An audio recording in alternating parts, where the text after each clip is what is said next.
총 일주일에 100건씩 올렸습니다. 그러니까 예.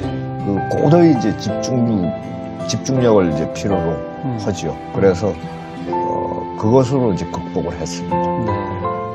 팔로워 숫자가 190만 아니십니까? 이제 200만 넘었습니다. 넘었습니까? 예, 예. 와, 그러니까 그래서 그런지 요즘 제가 어디 기사 같은 걸 보고 그러니까 전국의 그 암으로 고통받는 환자들 네. 뿐 아니라 그 가족분들이 네, 네. 이회수 선생님이 희망의 상징이 돼 있더라고요. 예, 뭐 그 가족분들이 이제 뭐 너도 나도 이제 고백을 하기 시작합니다. 이제 뭐 시아버님이 지금 뭐 암이시라고 하시는 분도 계시고 본인이 직접 저도 이제 뭐 치료 3개월 됐다고 고백하시는 분도 계시고 예. 그러면 제가 이제 이겨낼 수 있습니다. 이제 그 희망을 가지십시오. 그리고 이제 다 자뻑 버전으로 들어갑니다. 그러니까 당당하게 예. 맞습시다 이러고 함께 극복합시다 이렇게 격려를 했었죠. 바로 그런 메시지가 많은 분들한테 진짜 힘이 되고 있는 네. 그런 희망과 소생의 아이콘 이렇게 하셔도 될 것 같아요. 뭐 어쨌든 그 힘이 되셨다니까 저는 상당히 기뻤고요. 네, 네. 그 의외의 반응들을 어떤 겁니까? 얻어냈습니다. 그러니까 뭐 완치되신 분들도 계시거든요. 이제 다 그래가지고 이제 찾아오시는 분들도 계십니다. 예, 예.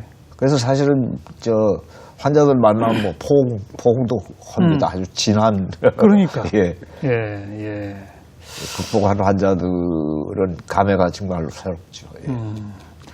작년인가 나온 책 제목이 쓰러질 때마다 일어서면 그만? 네. 맞죠? 네. 그 책 제목대로 되신 거네요. 되게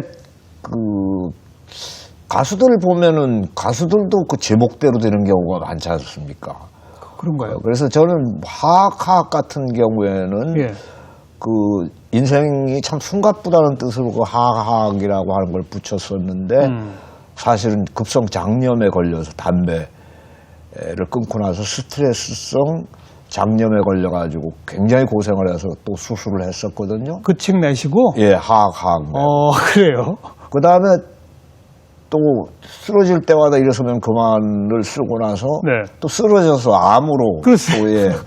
그래서 이제는 그래서는 안 되겠다 그래가지고 제목을 좀 조심해서 붙입니다. 그래가지고 이제 뚝 하는 이제 고통도 슬픔도 뚝 불행도 다 뚝 하고 대담집이 나왔고 나왔고 그 다음에 요번에 이제 나를 격려하고 나를 칭찬해 줄 수 있는 그 가장 막강한 응원군은 나 자신뿐이다. 예. 이렇게 생각을 해서 자뻑은 나의 힘 이렇게 해서 요번에 나옵니다. 바로 얼마 전에 나왔어요. 예. 자뻑은 나의 힘. 예. 그 자뻑이라는 단어가 그러니까 네, 자기도취에 빠지고 그리고 이제 어쨌든 그게 사실은 어떻게 잘못 사용하면은 허황된 사람으로 보이거나 이럴 우려가 있는데 거기에 이제 해악과 풍자가 곁들여지면 애교가 될 수도 있으니까 그래서 자기가 이제 자기를 격려하고 칭찬한다는 의미로 이제 책에다가 붙였습니다.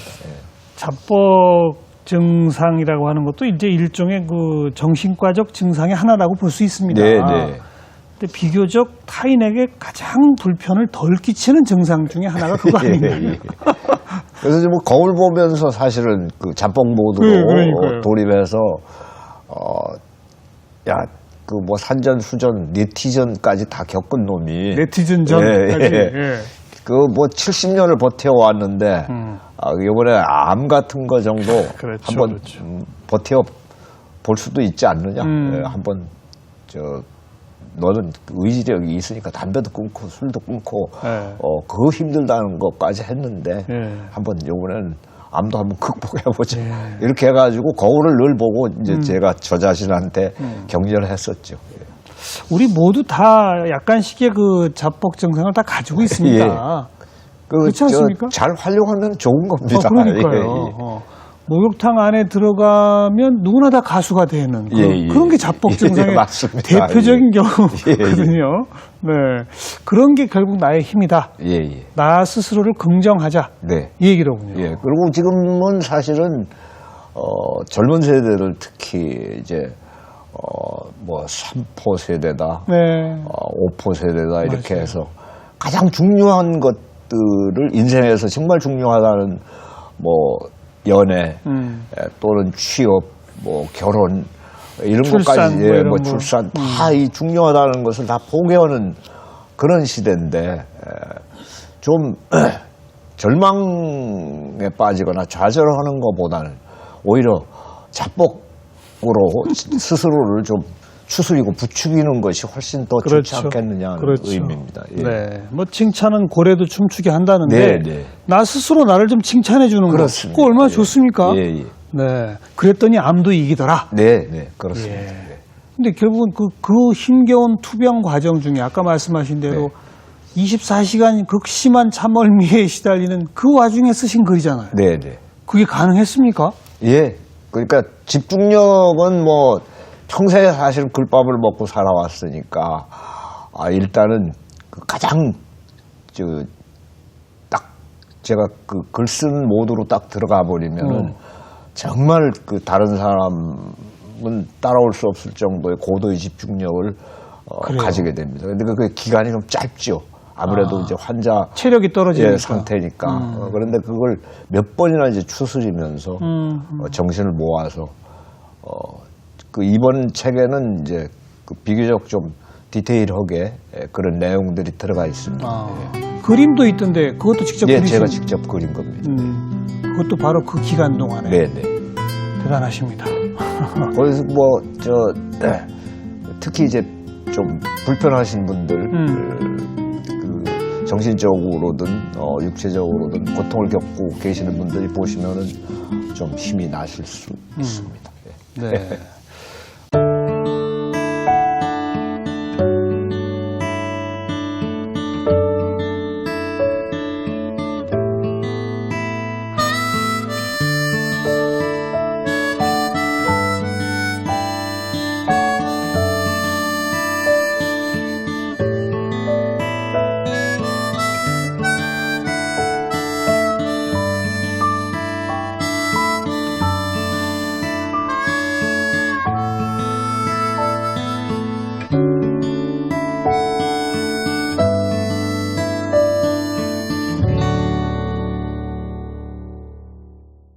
저는 그렇지 않아도 선생님께서는 과거의 뭐 백옥음악도나 이런 어떤 작품들에서도 뭔가 이 현실과 신선의 세계를 넘나들면서 뭔가 경계와 거침이 없는 그런 작품 세계, 그런 정신 세계를 그려오셨던 분인데 게다가 직접 몸으로 이 암이라고 하는 위중한 그 상황을 겪으며 또 한 번 그 경계를 허물어 버리신 것 아닌지.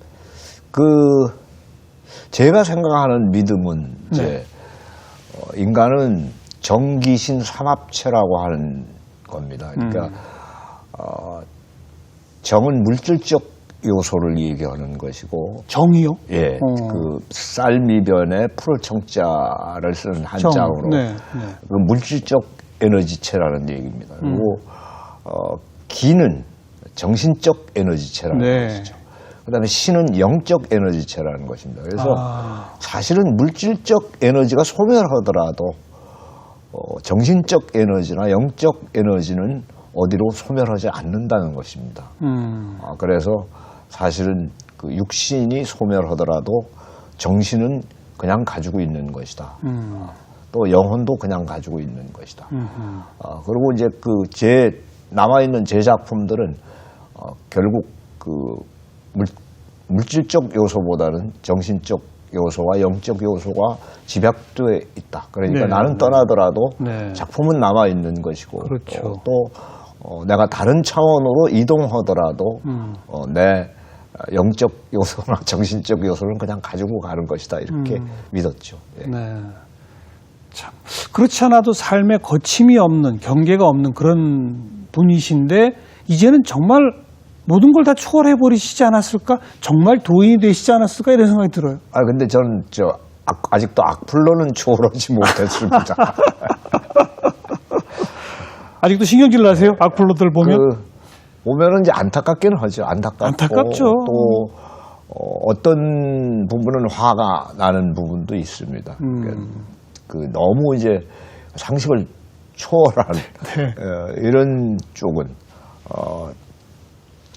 저는 사실은 늘 따뜻하고 애정만 이렇게 베풀어서는 안 된다는 주관을 가지고 있거든요. 그래서 비판할 건 똑똑하게 어떤 비판하시잖아요. 경우에는 당근으로 다스려야 되겠지만 어떤 경우에는 채찍도 있어야 된다. 그러니까 그럼요. 당근만이 사랑은 아니다. 채찍도 때로 사랑이 될 수가 있다. 이런 생각입니다. 그래서 그럴 때는 이제 물론 달래거나 또는 따뜻한 말을 해주기도 하지만은 어떤 경우에는 공권력을 행사하기도 합니다. 공권력이요? 예, 그러니까 법의 힘을 빌기도 고소도 하시고. 예, 법의 힘을 빌기도 하죠. 예. 근데 평소 제가 갖고 있던 궁금증 중에 하나가 네. 원래 그러니까 제가 말씀드린 그런 그 신선의 세계와 이렇게 넘나드는 작품을 그리시면서는 일부러 세상과 좀 멀리해서 기행도 하시고 네. 그런 속에서 작품을 쓰시고 하지 않았습니까? 네. 즉 이 속세의 인간들과의 소통으로부터 조금 떠나 계셨던 삶을 오래 사셨잖아요. 예. 맞죠? 예. 그런데 이런 분이 어떻게 이 휴대폰으로 또닥또닥 이 190만, 200만 하고 이걸 매일 몇 권씩 즐기시나 어디서 이런 변화가 왔나 저는 참 궁금했어요. 사실은 시간적으로는 네. 타임머신 같아서 네. 그야말로 세대를 넘나들 수 있는 예. 그 공간입니다. 그 다음에 그렇죠. 또 공간적인 의미로는 옛날에 빨래터하고 비슷한 성격을 가지고 있습니다. 옛날에 아낙네들이 다 모여서 수다 떨고 빨래하면서 그 빨래 방망이로 빨래를 두드리면서 남편 흉보고 시아버지 흉보고 그렇죠. 이러는. 예. 근데 저는 이제 오늘날은 남녀노소가 거기 다 모여서 그야말로 욕구불만을 세탁하는 이런 장소가 아닌가 이렇게 생각을 하고 사실은 소통의 공간으로 활용하기도 하고 예. 또 정보의 공간으로 활용하기도 하고 예. 또 한편으로는 습작 공간으로 활용하기도 합니다. 근데 원래 그런 공간에 관심이 없었잖아요. 네, 그랬었죠. 근데 어떻게 거기에 관심이 제가 사실은 몹시 허리가 예전에 글 쓰는 자세가 아주 잘못돼가지고 어떤 자세신데요? 베개를 알품듯이 이렇게 품고 웅크리고 썼었어요, 방바닥에. 웅크리고? 예. 엎드려서? 예, 엎드려서 썼습니다. 예. 그래서 이 팔꿈치를 이렇게 방바닥에 고이고 했는데 멍이 시커멓게 들고 그럴 정도인데 어쨌든 허리가 굉장히 무리가 와가지고 움직이기 어려웠었어요. 이거 가만히 말씀 계속 듣다 보니까 성하신 데가 별로 없네요. 예, 별로 없습니다. 예. 그랬어요. 그래서 병원에 갔더니 네. 의사 선생님께서 자세를 바꾸셔야 되겠습니다. 바꿔야죠. 예, 글을 쓰실 때 평생을 그렇게 하셨으니까 허리에 무리가 가는 것은 당연하고 이제부터라도 교정을 하는 자세로 바꿔서 책상을 사용하시고 허리를 펴고 작업을 하시는 게 좋겠습니다. 그래서 처음에 해봤죠. 그렇게 했는데 네.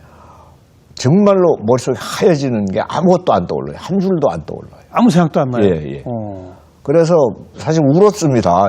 이제 작가의 생명은 끝나는가 보다 이렇게. 자세 하나 바뀌었을 뿐인데. 예. 그래서 그 모습을 보더니 이제 우리 둘째가 아버지 이왕 그렇게 책상 놓고 하실 거면은 아예 자연스럽게 그냥 컴퓨터를 한번 사용해 보세요. 네, 그렇게 권유를 해서 나 기계치인데 어떻게 컴퓨터를 익히려면 어렵잖아. 그러니까 사면 다 하게 돼 있다는 거예요. 그래서 일단 샀습니다. 네. 그랬는데 그때부터 제가 이제 서서히 조금씩 채팅에 이제 돌입해가지고 대화를 시도하기 시작했죠. 그 당시에 제가 프로필로 내걸었던 캐치프레이즈가 날개를 가진 새는 한 나무에 앉아서 꿈꾸지 않는다. 날개를 가진 새는 한 나무에만 앉아서 아주 꿈꾸지 여기저기 왔다 않는다. 갔다 하죠. 예, 예. 네, 그래서 네. 이제 컴퓨터 사용의 정당성을 아. 제가 부여하는 것이 스스로 자기, 예. 그리고 그것을 이제 자기 위안도 삼아가면서 꼭 엎드려가지고 볼펜이나 무슨 만년필을 써야만이 정석은 아니다. 컴퓨터로 할 수도 있다. 그러면서 또 소통 속에 새로운 또 재미와 이런 걸 또 깨달으시게 되고. 네, 네. 그렇죠. 예, 예. 그것도 신세계를 보신 거 아닌가요? 네, 뭐 거기도 사실은 뭐 사람 사는 세상이니까 사기꾼도 있고 양아치도 있고 또 뭐 현자들도 있고 예. 예, 그렇습니다. 예.